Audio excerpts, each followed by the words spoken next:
안녕하십니까? 네, 한 주간 평안하셨습니까? 네, 함께 기도로 시작하겠습니다. 사랑 많으시며 은혜 풍성하신 아버지 하나님, 지난 한 주간 하나님께서 우리를 지켜주시고 또 우리에게 많은 은혜를 베풀어 주심에 감사드립니다.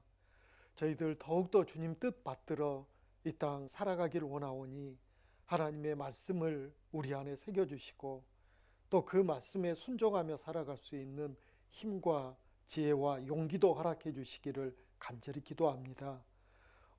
오늘 거룩한 주의 날 하나님 말씀 앞에 우리를 불러주셨으니 말씀으로 우리 마음을 가득하게 채워주시옵소서. 또 세상 여러 어려움 가운데 있는 형제 자매들 마음 위로하여 주시며 또 말씀에서 길을 찾아 모든 것 이겨나갈 수 있게 성령님께서 도와주시기를 간절히 기도합니다. 오늘 이 한 시간도 오직 주의 자비하신 손길에만 모든 것 의지합니다. 우리 주 예수님 이름으로 기도드렸습니다. 아멘. 예. 오늘 그 말씀의 제목이 앞에 화면에 있습니다. 이웃을 어떻게 주님 품으로 인도할 것인가 질문을 하고 있죠. 이 말을 한마디로 탁 줄이면요, 전도입니다. 전도. 어떻게 전도를 할 것인가 입니다. 근데 전도라는 말을 딱 생각하면 마음에 부담이 있죠. 그 부담이 왜 있을까 하고 생각해 보면 내가 어떻게 할 수 있을까? 나도 너무 여리고 어린데 또 전도 너무 크게 산처럼 느껴지거든요. 부담스럽기도 하고요. 그런데 한편 또 생각해 보면요, 우리 형제 자매님들 한번 생각해 보세요. 내가 어떻게 이 자리에 앉을 수 있었을까 생각해 보면 누군가가 내가 그렇게 싫다고 하는데도 들어보라고 해가지고 듣게 됐던 추억이 있지 않습니까? 근데 그 모든 과정들이 전도라는 것이거든요. 그런데 내게 이렇게 들어보자 권유했던 사람들, 그리고 내가 안 듣는다 했을 때 또 어떻게 보면 귀찮을 만큼 또 어떤 면에서는 싫을 만큼 그렇게 집요할 만큼 왜 들으라고 그렇게 했을까요? 그 이유가 성경에 나와 있거든요. 예수님이 이렇게 말씀하셨습니다. 예수님 마지막 말씀이었는데요. 마태복음 28장 19절 20절에 그러므로 너희는 가서 모든 족속으로 제자를 삼아 아버지와 아들과 성령의 이름으로 세례를 주고 내가 너희에게 분부한 모든 것을 가르쳐 지키게 하라. 볼지어다 내가 세상 끝날까지 너희와 항상 함께 있으리라 하시니라 라고 예수님이 마지막 때 제자들과 함께하는 그 마지막 순간에 일러주신 말씀입니다. 모든 족속, 그러니까 그 당시에는 하나님의 말씀은 유대인에게만 전해야 되는 걸로 그렇게 생각했었습니다. 성경의 말씀은 하나님께서 유대인에게 택한 백성, 그들에게 주신 말씀이라고 생각하고 있었을 때 예수님은 전혀 다른 말씀을 하시는 거예요. 세상 모든 족속들에게 말씀을 전해서 그들을 제자를 삼아라 이렇게 말씀하셨거든요. 그래서 그들은 이제 점점점 지경을 넓혀갑니다.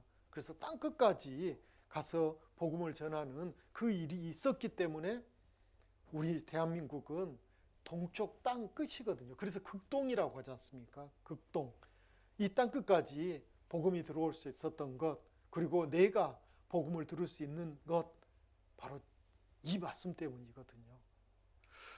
구원을 받으면 우리의 새로운 신분들이 생기기 시작합니다. 신분이 생겼습니다. 구원을 받았다 해서 무슨 돈이 생기는 것도 아니고, 그 다음에 높은 지위, 그 다음에 많은 사람들의 사랑, 이러는 게 아니고요. 새로운 신분, 하나님이 보실 때 새로운 신분이 생기는데요. 그 대표적인 것 중에 하나가 하나님이 보실 때 우리를 의인이다, 죄가 없는 사람이다 라고 불러주시는 거죠. 실제로 내가 의로워져서가 아니고요, 나라는 사람을 하나님께서는 죄인으로 보셨는데 우리가 구원을 받는 순간 나는 그대로인데 아픈 사람은 여전히 아프고 가난한 사람은 여전히 가난하고 속상한 사람은 여전히 속이 상한 상태인데 하나님이 나를 의롭다, 너는 의인이다 라고 불러주시는 거죠.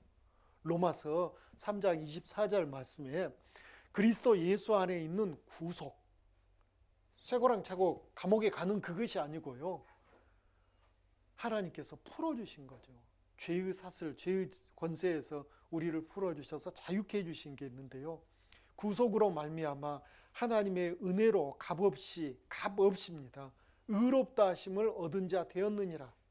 값없이라는 것은 우리가 뭔가 해서 얻은 게 아니라는 거죠. 해서 얻은 게 아닙니다. 그러니까 결국 은혜밖에 없는 거죠. 내가 뭔가 했다면 하나님 앞에 큰 소리 치고 사람 앞에 큰 소리 칠 수 있습니다. 할 수 있습니다. 보라고 이래봬도 내가 구원받은 사람이라고 목에다 힘줄 수 있습니다.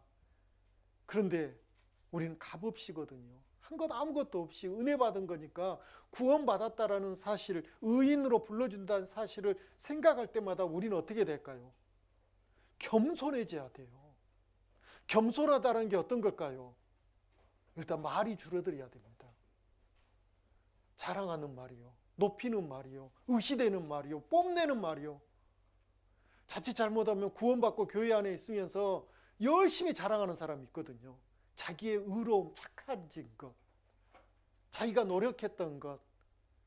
오늘 이제 전도가 무엇인지를 배우게 되는데, 전도하는 과정 가운데도 어깨가 으쓱해 가지고 의시되는 그런 죄에 빠질 수 있습니다. 이래봬도 내가 이번 집회 때 누구 전도했어? 옆에 있는 사람은 누군 줄 알아? 내가 전도한 사람이야. 하나님 앞에 가보십시오. 그게 얼마나 부끄러운 것인지. 우리는 죄인일 뿐입니다. 구원받아도 우린 죄인일 뿐이에요. 용서받은 죄인일 뿐이거든요. 근데 용서받은 죄인이 뭘 큰소리 칠 일이 있고 뭘 자랑할 일이 있겠습니까? 근데 신앙이 어리면 자기의 전도했던 것을 자랑하거든요. 마치 자기가 한 것처럼. 자기가 희생하고 자기가 노력해서 저 사람 이 자리에 앉아있게 했다는 그런 공로의식을 느끼려고 합니다. 정말 큰 착각인 거예요. 또 구원받은 사람은 하나님이 이제는 자녀로 봐줍니다. 자녀이기 때문에 남의 새끼들 같은 경우, 표현이 그러네요. 남의 자식들 같으면 잘못해도 냅둡니다. 굳이 거기 끼어서 싫은 소리 할 필요가 없거든요. 근데 내 자식이 잘못하면요, 야단도 치고 싫은 소리도 하게 되는 거죠. 영접하는 자, 곧 그 이름을 믿는 자들에게는 누구 이름이요? 예수의 이름. 예수란 이름이 뜻이 있습니다. 자기 백성을 저희 죄에서 구원할 자이심이라 라는 뜻이 예수님이라는, 예수라는 이름의 뜻이거든요. 그러니까 예수님이 나를 구원해 주신 분이에요 라는 것을 믿는 사람, 그 사람을 하나님은 자녀로 삼아 주시거든요. 하나님의 자녀가 되는 권세를 주셨다 했습니다. 또 구원받은 그리스도인은 조금 어려운 말인데요, 왕 같은 제사장이라는 거예요. 왕이면서 제사장이기도 한답니다. 베드로전서 2장 9절에 오직 너희는 택하신 족속이요 왕 같은 제사장들이요 거룩한 나라요 그의 소유된 백성이니 이는 너희를 어두운 데서 불러내어 그의 기이한 빛에 들어가게 하신 자의 아름다운 덕을 선전하게 하려 하심이라라고 했습니다. 선전하게 하려고 한대요. 왕 권세가 있죠. 근데 지금 우리가 지금 무슨 권세가 있습니까? 구원받았다 해서 무슨 세상 가운데 권세를 누리고 있습니까? 없습니다. 이건 잠시 후에 우리가 누릴 겁니다. 예수님이 공중에 재림하시면 그때부터 이제 우리가 누릴 권세가 있습니다.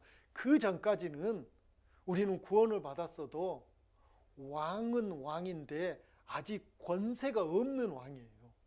세상 가운데 오히려 더 비천해지고 더 얕아지는, 더 종 같은 모습으로 살 수밖에 없는 게 지금의 우리의 구원받은 모습이거든요. 그런데 이게 다가 아닙니다. 시간이 가고 또 가서 예수님 만나게 되면 이제 그때부터서는 우리가 당당한 권세, 왕 같은 권세를 누릴 수 있어요. 그리고 제사장의 권세는 좀 구원받는 순간부터 지금부터 계속 누리고 있습니다. 제사장의 큰 일은 하나님을 섬기는 일입니다.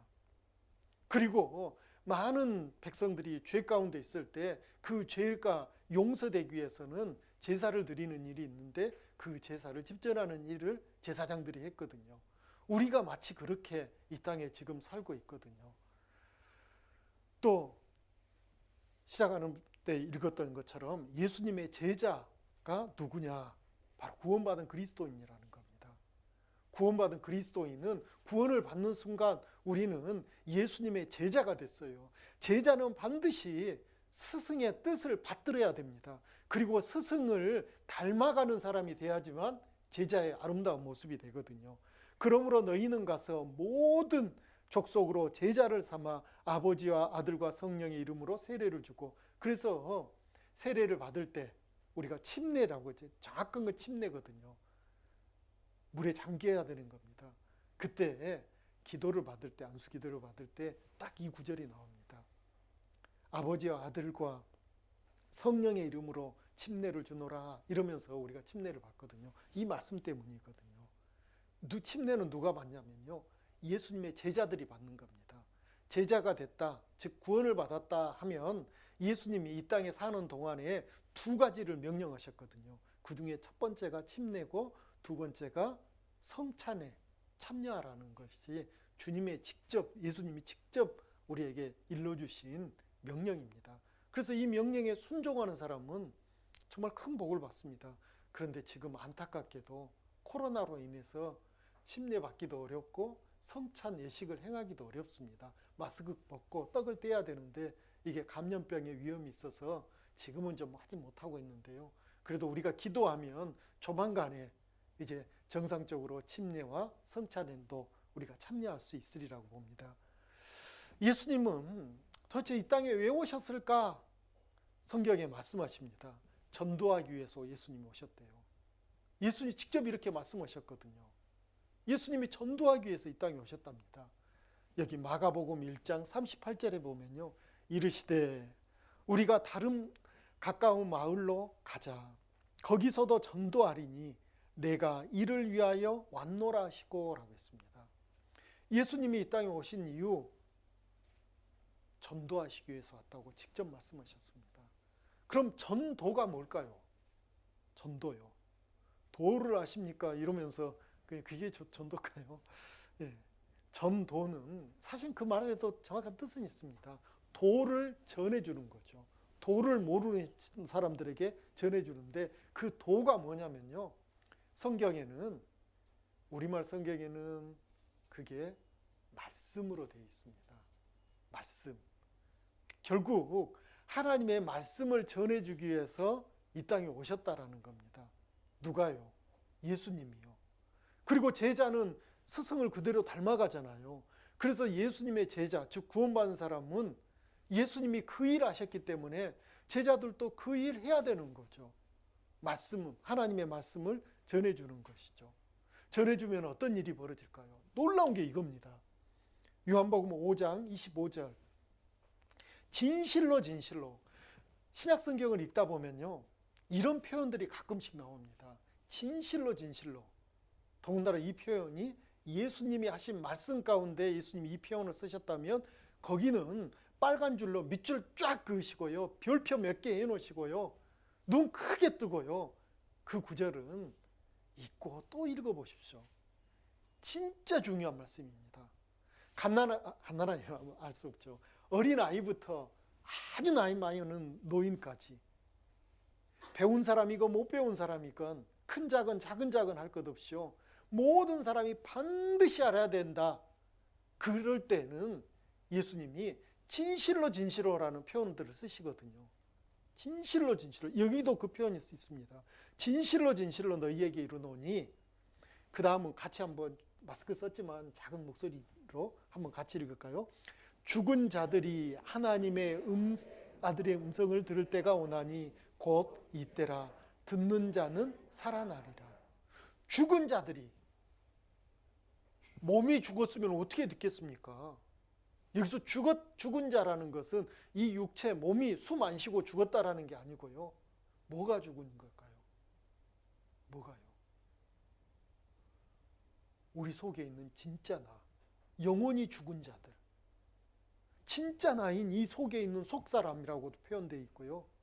그 영원히 죽은 자들이 하나님의 아들의 음성, 즉 예수님의 말씀을 들으면 곧 듣는 자가 어떻게 된다고요? 살아난다고요. 영원히 살아나는 거예요. 이 속에 있는 영이 살아나는 거예요. 들어야지만 살아나거든요. 그런데 살아났을 때 우리 어린아이, 갓난아기를 한번 생각해 보십시오. 엄마 뱃속에 10달 동안 있던 아이가 해산날이 가까워서 엄마가 그냥 배가 아파가지고 힘을 줘서 그냥 하고 나왔어요. 그럼 나오자마자 자기가 살았다라는 것을 정확히 알고 있을까요? 여러분들도 다 엄마 뱃속에서 하고 나오신 적 있잖아요. 그때 나오자마자 난 지금 살았어. 나는 생명이 있어. 야, 나는 사람이야. 그런 걸 다 아셨습니까? 그때? 그때 아셨어요? 그때 몰랐어요.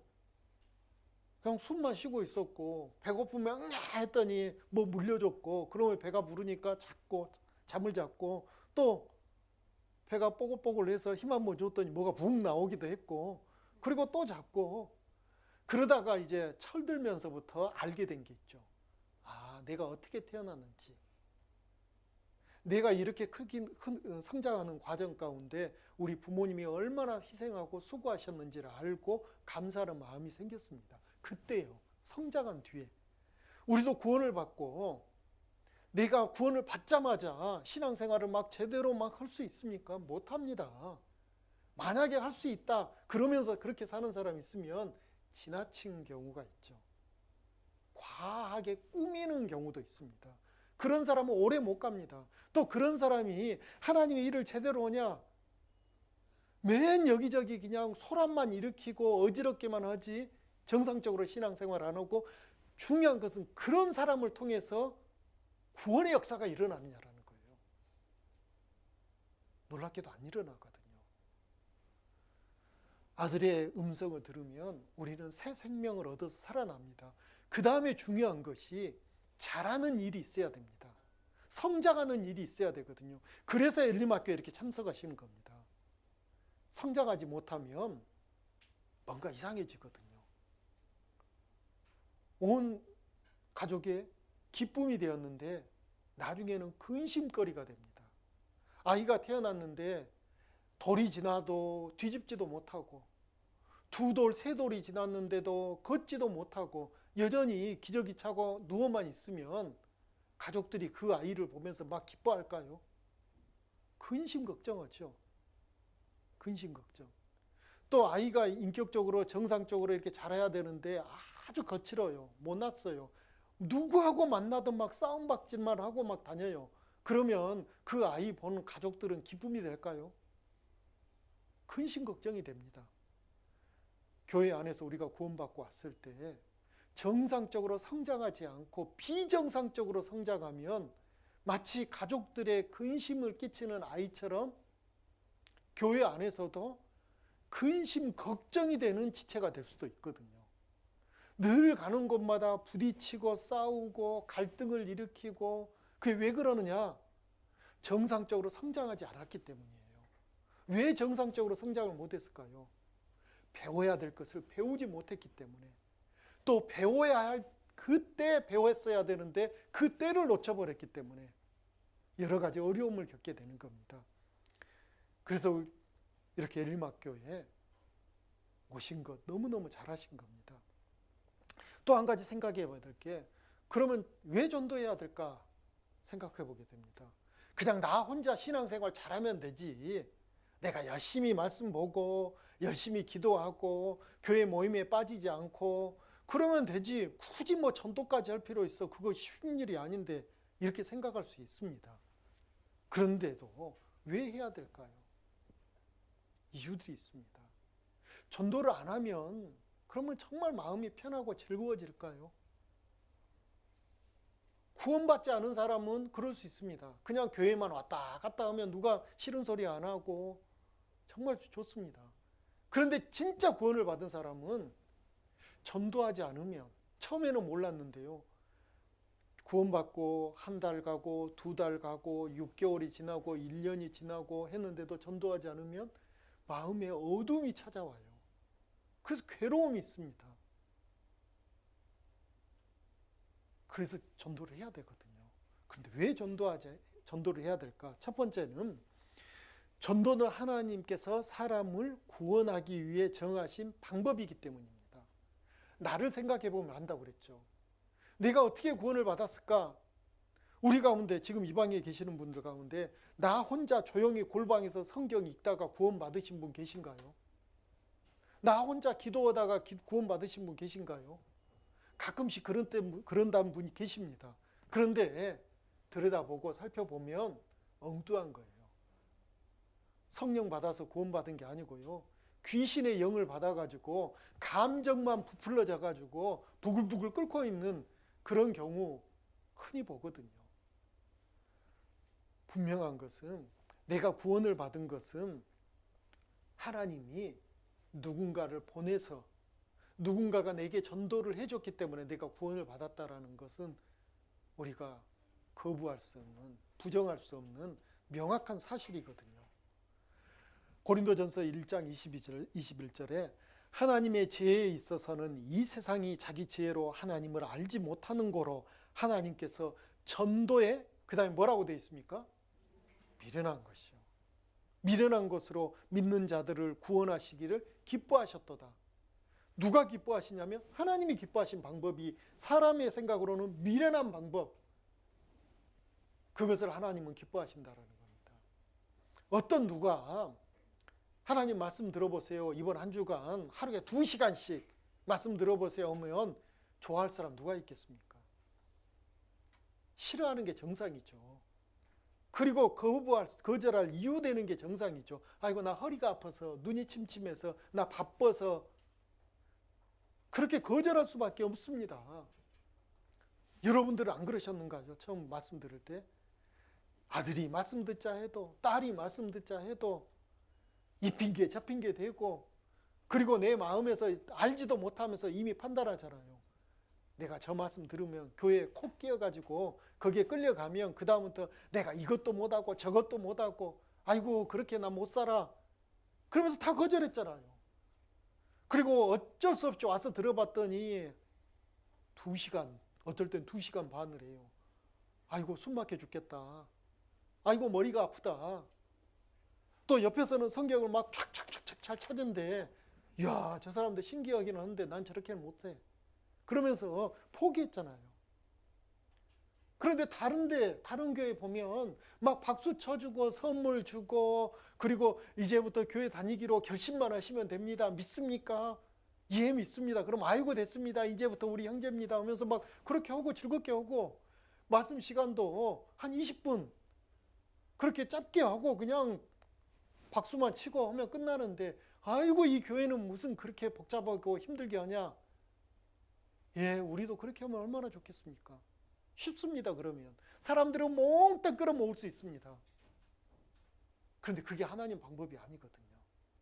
하나님 방법은 전도, 즉 하나님의 말씀을 전하라는 거죠. 박수치고 노래 부르라는 게 아니고요, 선물 주라는 게 아니고요, 하나님의 말씀을 전하는데 대충 설렁설렁 전해가지고 구원이 되겠습니까? 안 됩니다. 정답만 딱 일러주고, 자 지금부터 보세요. 예수님이 십자가 왜 죽었냐면요, 네 죄 때문에 죽은 거예요. 그리고 예수님이 죽었을 때 예수님 피가 네 죄를 싹 덮어버렸어요. 그러니까 넌 이제 그것만 믿으면 구원이에요.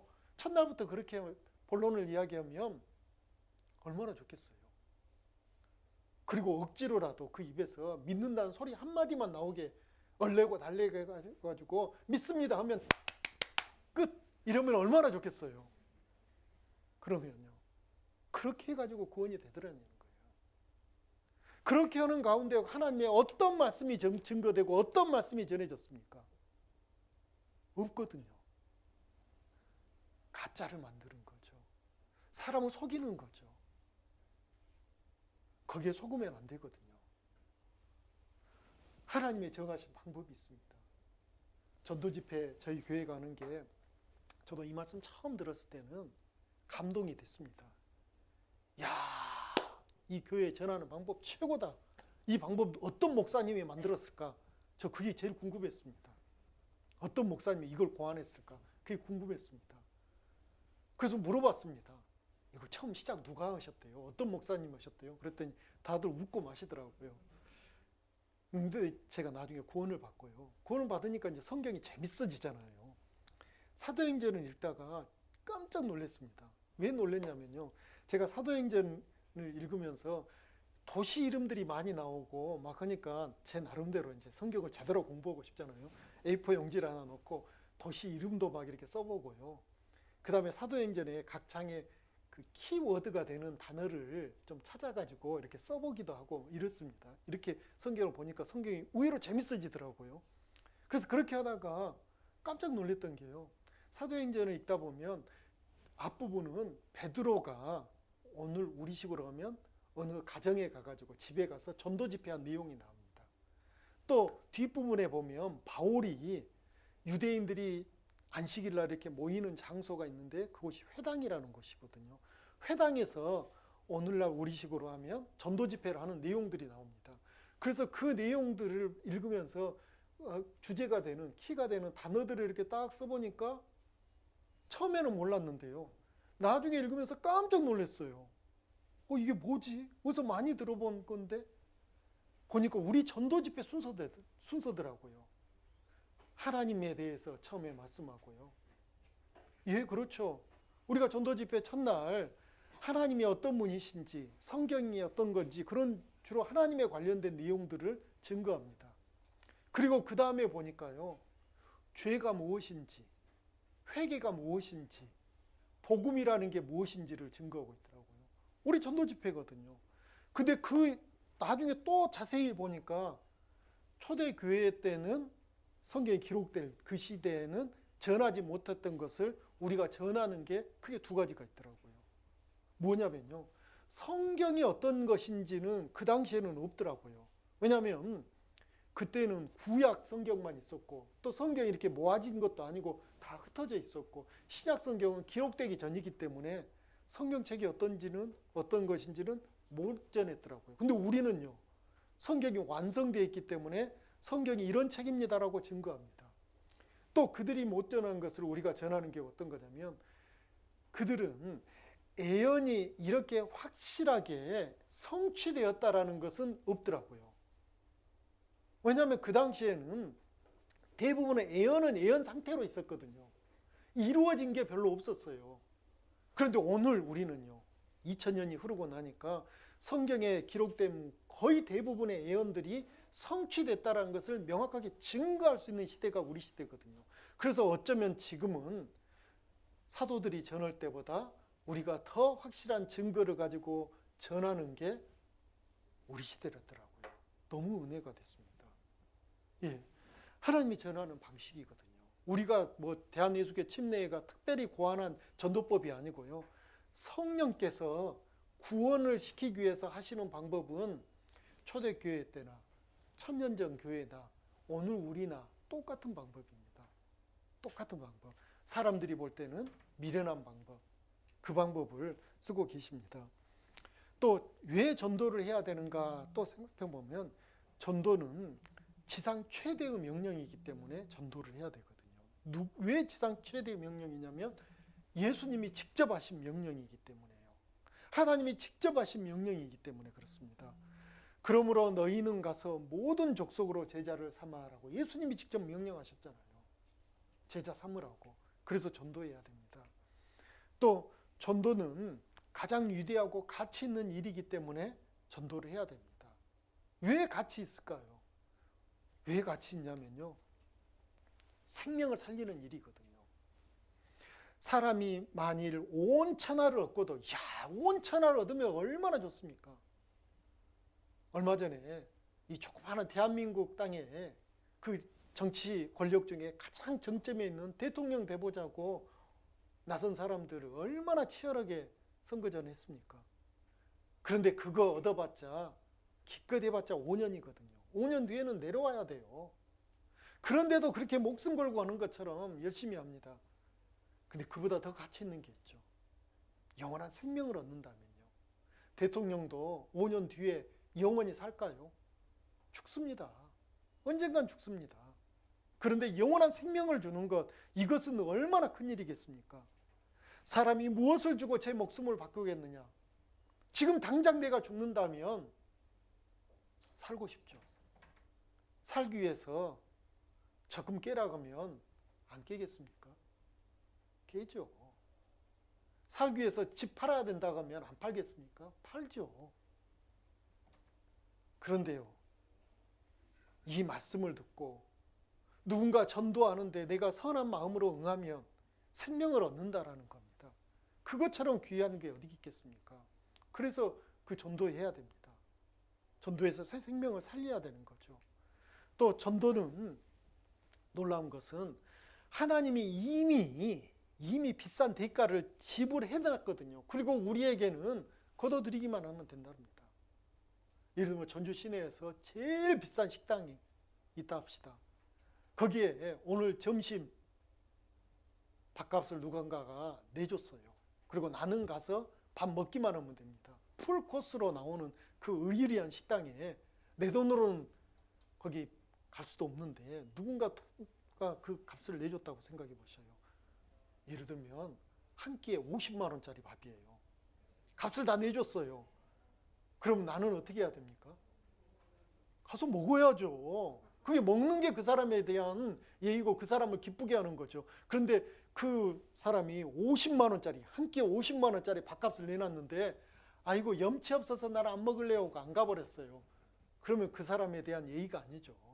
그 사람을 슬프게 하는 거죠. 예.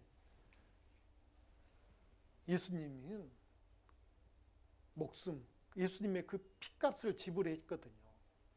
그래서 우리에게 이제 걷어만 드리라는 거예요. 그렇게 말씀하셨으니 그 걷어들이는 일이 전도거든요. 그 일을 해야 되는 것은 어쩌면 당연한지도 모르겠습니다. 또 왜 전도해야 되냐면요. 전도를 하나님이 가장 기뻐하시는 일이에요. 왜 기뻐하실까요? 우린 알 수 있습니다. 생명 얻는 일이기 때문에요. 하나님 자녀 되는 일이기 때문에요. 그래서 내가 너희에게 이르노니 이와 같이 죄인 하나가 회개하면 하늘에서는 회개할 것 없는 의인 99을 인하여 기뻐하는 것보다 더하리라. 예. 하나님의 가장 큰 기쁨은 구원받지 못한 사람이 구원받았을 때요. 그래서 여기 계신 우리 형제 자매님들이 내가 구원받는 순간 예수님은 하나님 우편에 앉아 계시다가요 벌떡 일어나셨을 겁니다. 그리고 박수 치셨을 겁니다. 야, 잘했다 잘했다 하면서요. 어쩌면요, 제가 확인을 안 해봤는데요, 예수님이 박수 칠 뿐만 아니고 덩실덩실 춤추셨대요. 그건 제 생각입니다. 성경에는 없습니다. 가서 뭘 여쭤보려고요. 예수님, 제가 구원 받을 때 예수님 일어나서 막 춤도 추고 그랬죠? 그럼 틀림없이 예수님 그랬다 하실 것 같아요. 예. 여러분들이 구원 받는 그 순간 나는 구원 받았는지 안 받았는지도 잘 모르겠고 덤덤했을지 모르지만 하나님 그렇게 기뻐하셨을 겁니다. 또 전도하면 확실한 상이 있거든요. 일하면 일에 대한 대가가 있어야지 계속 일하죠. 만약에 한 달 내에 일했는데 월급날 수고했어요 한마디 하고 끝, 그러면 다음 달 일하고 싶겠습니까? 안 하죠. 월급을 줘야지 일하죠. 그런데요, 전도하면요, 월급이 문제가 아닙니다. 월급은 이달에 몇백만 원을 받아도 다음 달 되면 어떻게 됐든가요? 그대로 있어요. 어디로 가불고 없어요. 가불고 없어요. 근데요, 그런 월급이 아니고 전도하면 상급이라는 게 있습니다. 이 상급은 없어지지가 않아요. 다니엘서 12장 3절에 지혜 있는 자는 궁창의 빛과 같이 빛날 것이요 많은 사람을 옳은 대로 돌아오게 한 자는 별과 같이 영원토록 비추리라. 영원한 상급이 있습니다. 그래서 전도는 해야 됩니다. 안 하면 안 한 사람은 손해예요. 예. 또 전도하지 않는 것에 대한 하나님의 책임이 있거든요. 책임을 물으십니다. 우리에게는 전도하라고 하나님이 제자 삼아 주셨고 또 전도할 수 있는 기회들을 정말 많이 줬는데 안 한다면 그에 대한 응당의 책임을 물으시기도 할 겁니다. 잠언 24장 11절 12절 너는 사망으로 끌려가는 자를 건져주며 사륙당하게 된 자를 구원하지 아니치 말라. 이중 부정을 썼습니다. 이건 강력한 말씀이거든요. 강조거든요. 구원하지 아니치 말라. 반드시 구원하라는 거죠. 내가 말하기를 나는 그것을 알지 못하였노라 할지라도 마음을 저울질하시는 이가 어찌 통찰하지 못하시겠으며 내 영혼을 지키시는 이가 어찌 알지 못하시겠느냐. 그가 각 사람의 행위대로 보응하시리라. 예, 우리 양심이 이걸 깨우쳐 줍니다. 그래서 반드시 기회 주셨을 때는 적극적으로 전도해야 되는 것이 당연한 것이죠. 또 전도해야 되는 강력한 이유 중에 하나가 지옥이 있기 때문입니다. 지옥이 있기 때문이거든요. 누가복음 12장 4절 5절에 내가 내 친구 너희에게 말하노니 몸을 죽이고 그 후에는 능히 더 못하는 자들을 두려워하지 말라. 마땅히 두려워할 자를 내가 너희에게 보이리니 곧 죽은 후에 또한 지옥에 던져 넣는 권세 있는 그를 두려워하라. 이분이 누굴까요? 하나님을 사실은 두려워해야 되거든요. 내가 참으로 너희에게 이르노니 그를 두려워하라. 지옥은 이런 곳이잖아요. 구더기도 죽지 않는 곳입니다. 작은 벌레도 죽을 수 없는 곳이거든요. 지옥에 가서 고통스러우면 아이고 죽어버렸으면 좋겠다.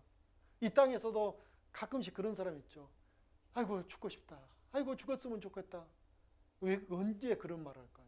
힘들고 고통스러웠을 때 죽으면 그 고통이 끝날 줄 알고 그렇게 말하거든요. 죽으면 진짜 고통이 끝날까요? 더 큰 고통의 시작입니다. 다시는 죽을 수 없는 고통이 시작되거든요. 그게 지옥입니다. 그 지옥은 꺼지지 않는 불입니다. 그 불 속에 들어가거든요. 불로 소금치듯 난답니다. 불과 유황으로 타는 곳이고요. 어둠이 가득한 곳이고요. 슬피 울며 이르가는 곳이고요. 밤낮 쉬지 못하는 곳이고요. 가족들과 영원히 이별하는 곳이고요. 구출될 가능성이 전혀 없어요. 감옥이 아무리 힘들어도 형기가 정해져 있습니다. 그 형량만 채우면 나와요. 근데 지옥은요, 못 나와요. 내 사랑하는 가족이 그곳에 가면요, 큰일 나는 거죠. 그래서 오지 말라고, 말하지 말라고, 전하지 말라고 해도 전하는 것은 지옥 없다면 그렇게 할 필요 없죠. 이 땅에서 잘 먹고 잘 사는 것이 전도다. 그런다면 좀 못 살면 어떻습니까? 어차피 살아가는데요. 그런데 그것 때문이 아니거든요. 지옥이 있기 때문입니다. 천국이 있는 것이 확실하다면 지옥이 있는 것도 확실하거든요. 그래서 복음을 전하는 사람들, 이제 어떤 자세로 어떤 마음으로 해야지만 진짜 전도가 될까요? 그 어렵다는 전도가 될까요? 첫째는 이뤄진 영혼을 진심으로 사랑하고 불쌍히 여겨야 됩니다.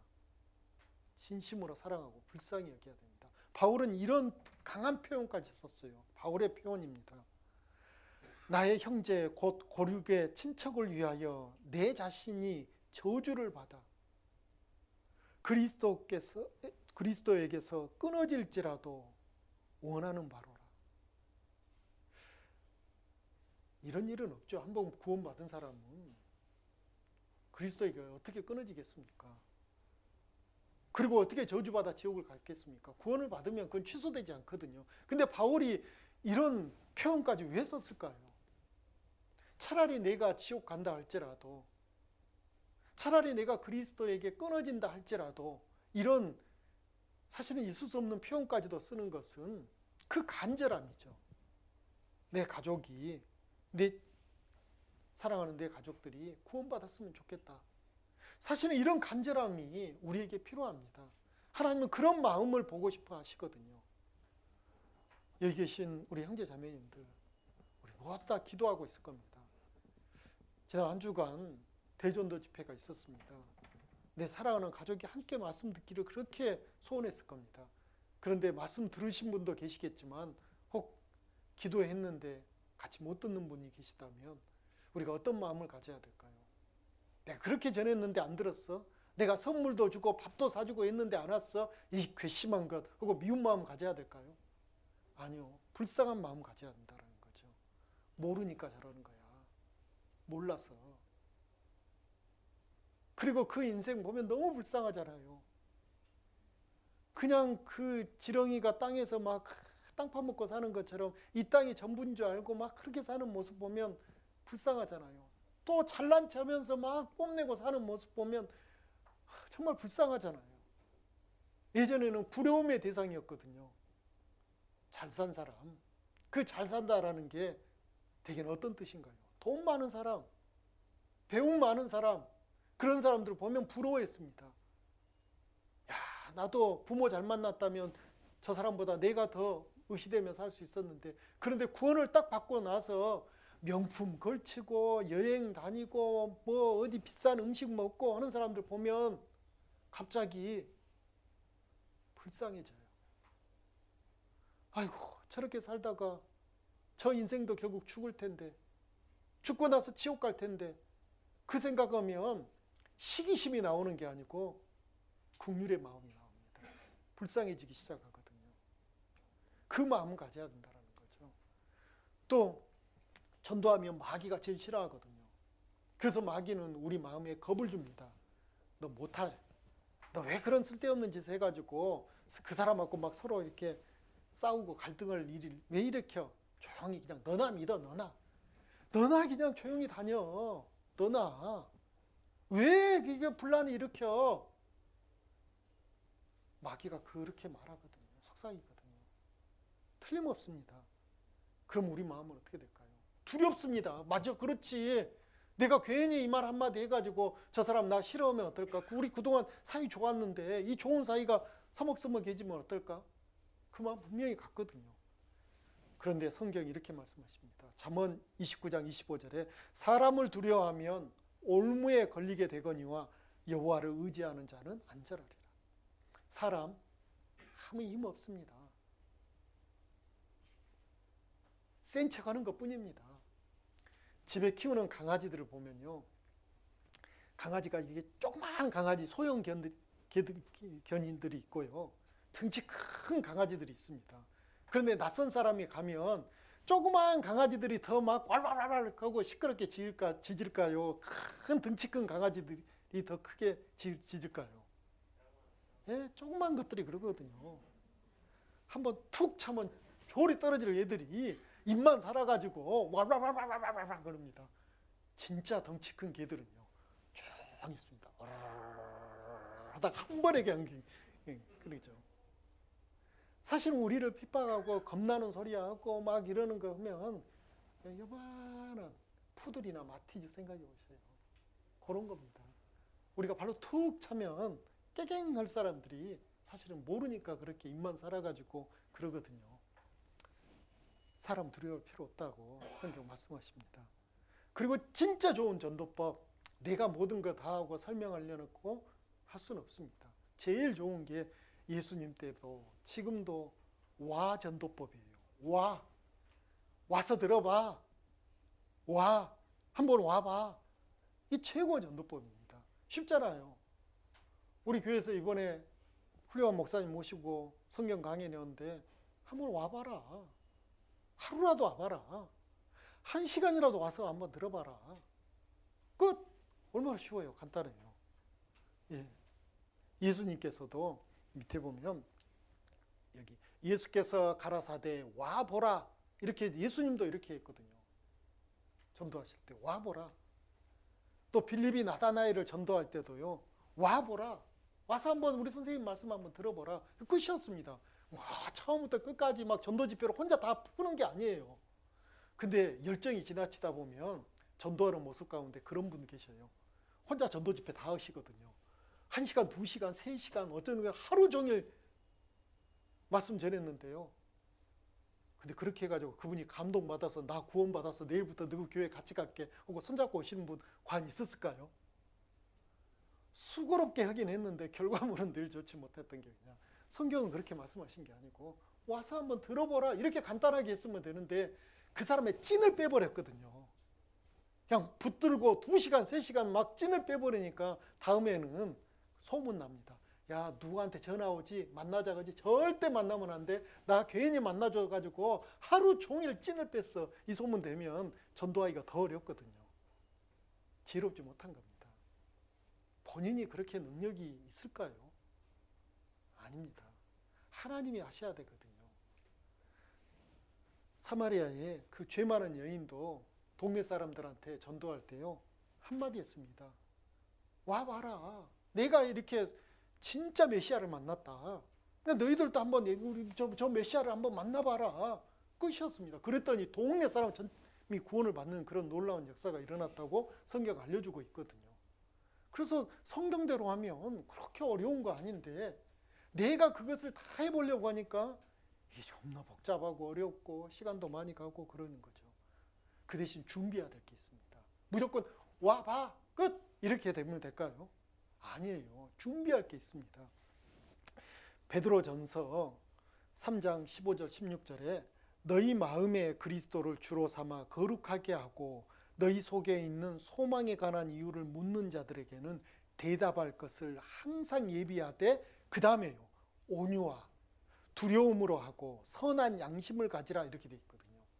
뭘 대답해야 되냐면 소망에 관한 이유를 묻는 자들이 있습니다. 야, 나 살기 너무 요즘 힘들어. 아, 애 때문에 너무 속상해. 남편 때문에 너무 속상해. 아, 먹고 사는 거 너무 힘들어. 나 여기저기 아파가지고 힘들어. 소망이 없잖아요. 그 사람들에게 소망에 관한 명확한 이유를 명확하고도 짧고 굳게 설명할 수 있어야 되는데 준비하지 않으면요 이렇게 돼요. 이렇게 이런 사람들 가끔씩 있잖아요. 이분들이 이렇게 전하는 거 메시지를 보면 잘못된 거 하나도 없습니다. 틀린 말 하나도 없어요. 예수 믿고 천국 가세요. 예수 천국 불신지요. 그러면서 그게 뭐 틀린 말 있습니까? 정확하고 성경적인 겁니다. 그런데 이렇게 전도하면 많은 사람들이 감동을 받아 구원받을까요? 틀린 말은 하나도 아닌데 준비가 잘못된 거죠. 소망에 관한 명확한 이유를 대답해 줘야 되는데 우리가 전도하는 과정 가운데에도 그럴 수 있다는 거예요. 내가 전도 집회를 막 다 하고 있어요. 그 사람은 정작 묻고 싶은 게 그게 아니거든요. 그러니까 먼저 그 사람의 말을 들어보고 그 사람 상황을 살펴보고 이래야 되는데 내가 하고 싶은 말만 잔뜩 하고 돌아서 버리는 거예요. 그리고 한마디 하죠. 저것이 때가 아닌가 보다고. 나는 할 거 다 했다고. 아니요. 그 사람의 마음의 소망이 무엇인지를 정확히 알고 그 소망에 관한 이유를 답해줘야 되는데 정답만 이야기하는, 딱 이 사람이 정답만 이야기하고 있잖아요. 정답만. 그 사람의 또 마음을 상하게 하는 말만. 너 그렇게 살다가 죽어서 지옥 가. 그럼 그 말 듣고 기분 좋아할 사람이 누가 있을까요? 틀린 말은 아니죠. 구원 못 받고 죽으면 지옥 가는 거 성경적으로 정확한 사실을 전했는데 그렇게 해가지고 전도가 되냐고요. 안 되는 거거든요. 그래서 온유한 마음으로 전하라는 거죠.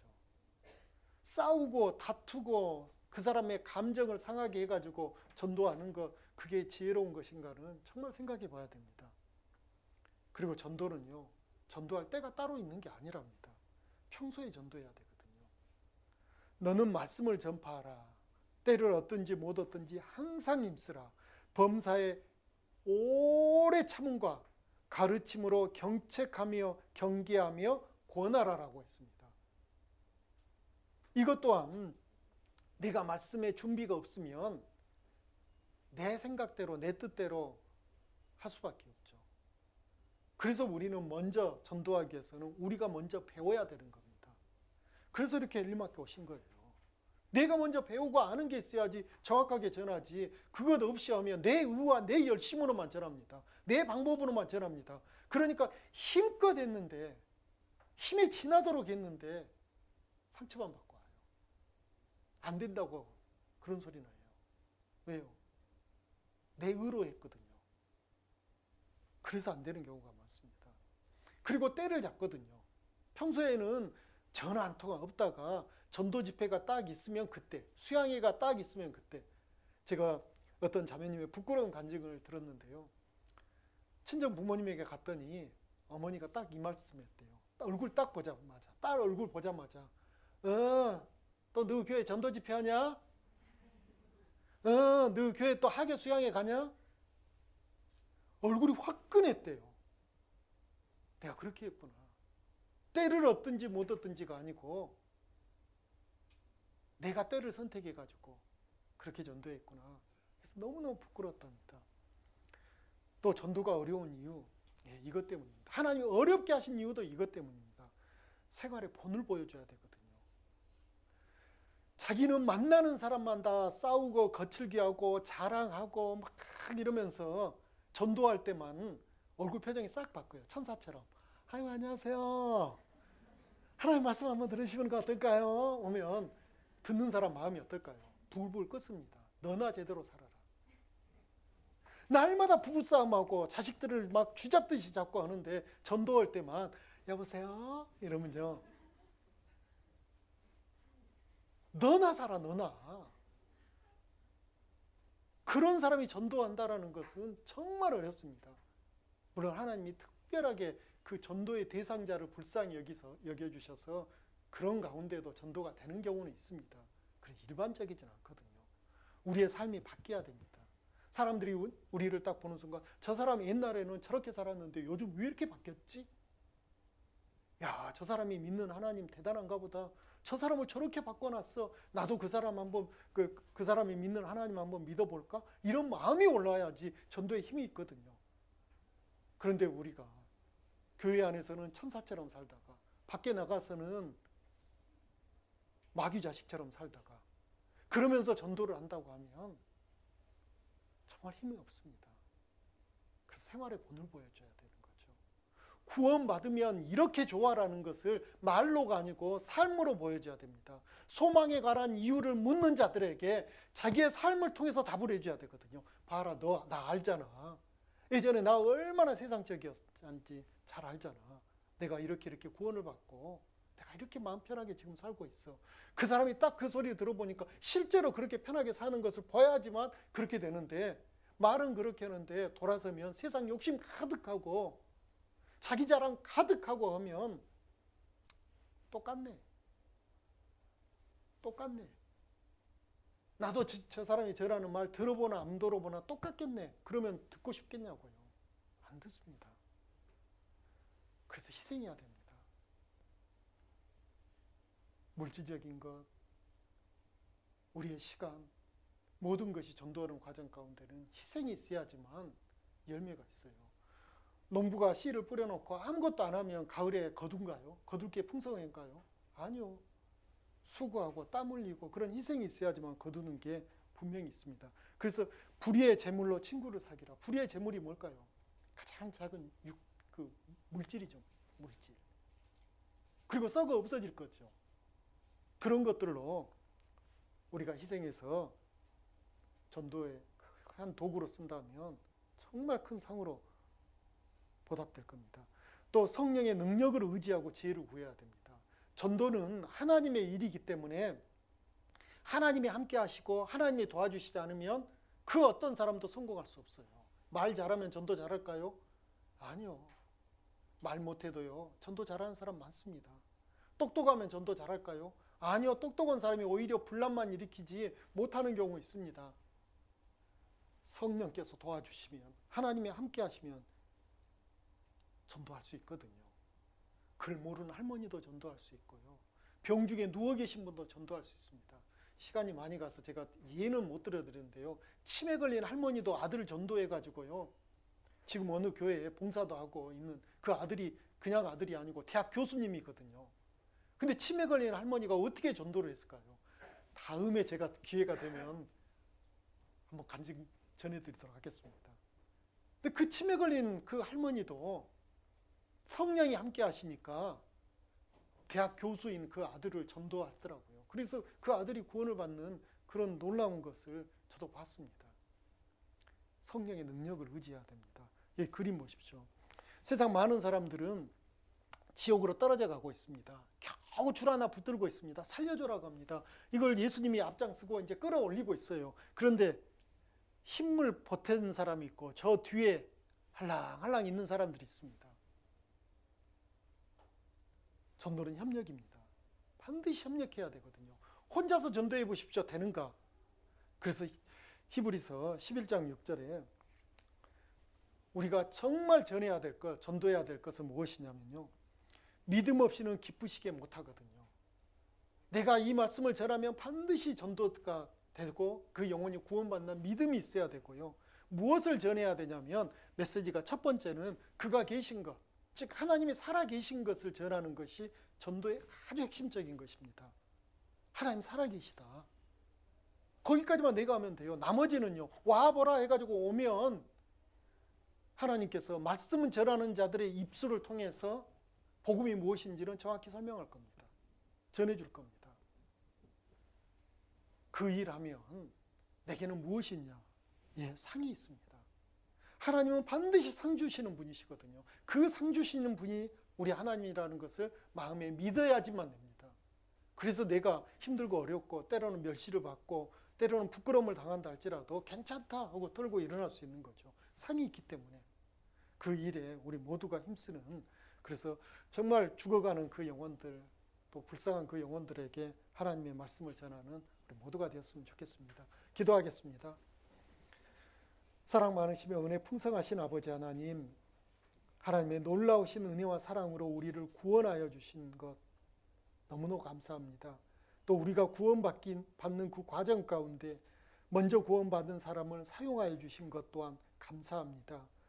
이제 우리도 누군가를 구원하기를 원합니다. 그 일에 우리가 귀하게 쓰임받을 수 있도록 우리에게 능력을 더해 주시며 또 하나님의 힘을 공급해 주시기를 간절히 기도합니다. 베풀어 주신 모든 은혜에 감사하며 우리 주 예수님 이름으로 기도드렸습니다. 아멘. 수고했습니다.